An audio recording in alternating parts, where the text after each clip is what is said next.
4 ಸನ್ಯಾಸಿಗಳು 2 ವಾರಗಳ ಕಾಲ ಮೌನವ್ರತ ಮಾಡಲು ಅಥವಾ ಆಚರಿಸಲು ತೀರ್ಮಾನ ಮಾಡಿದರು. ಮೊದಲನೇ ದಿನದ ರಾತ್ರಿ ಜೋರಾಗಿ ಗಾಳಿ ಬೀಸಿದ್ದರಿಂದ ಮೊಂಬತ್ತಿ ಆರಿಹೋಯ್ತು. ಆಗ ಒಬ್ಬ "ಹೋ, ದೀಪ ನಂದಿ ಹೋಯ್ತು" ಅಂತ ಮಾತನಾಡಿದ. ಮತ್ತೊಬ್ಬ "ಛೇ, ನಾವು ಮಾತನಾಡಬಾರದು ಅನ್ನೋದು ನಿನಗೆ ಗೊತ್ತಿಲ್ವೇ" ಅಂತ ರೇಗಿದ. ಮೂರನೆಯವನು "ನೀವಿಬ್ಬರು ಯಾಕೆ ನಮ್ಮ ಮೌನ ನಿಯಮವನ್ನ ಮುರಿದ್ರಿ" ಅಂತ ಬಾಯ್ಬಿಟ್ಟ. ನಾಲ್ಕನೆಯವನು ನಗುತ್ತಾ "ಹಹಹ, ಮಾತನಾಡದೆ ಉಳಿದಿದ್ದು ನಾನೊಬ್ಬನೇ" ಎಂದ. ಮೌನದ ಗದ್ದಲ ಇದರ ಮಾರಲ್ ಏನು ಹೇಳ್ಬೋದು ಅಂದರೆ, ಸಂಕಲ್ಪ ತೊಟ್ಟಿದ್ದನ್ನು ಮರೆತು ಹೋಗಿಬಿಡ್ತೀವಿ.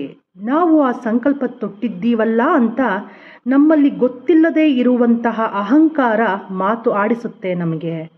ಜೀವನದಲ್ಲಿ ನಾವು ಎಲ್ಲೆಲ್ಲಿ ಈ ರೀತಿ ಮಾಡ್ತೀವಿ ಅಂತ ನಮ್ಮನ್ನು ನಾವು ನೋಡಿಕೊಳ್ಳಬೇಕಾಗತ್ತೆ ಮಾಸ್ಟರ್ಸ್. ಇದು ಝೆನ್ ಕಥೆಗಳಲ್ಲಿ ನಾವು ಇಂತಹ ಮಾರಲ್ ಸ್ಟೋರೀಸ್ನ ನೋಡಬಹುದಾಗಿದೆ. ಧನ್ಯವಾದಗಳು.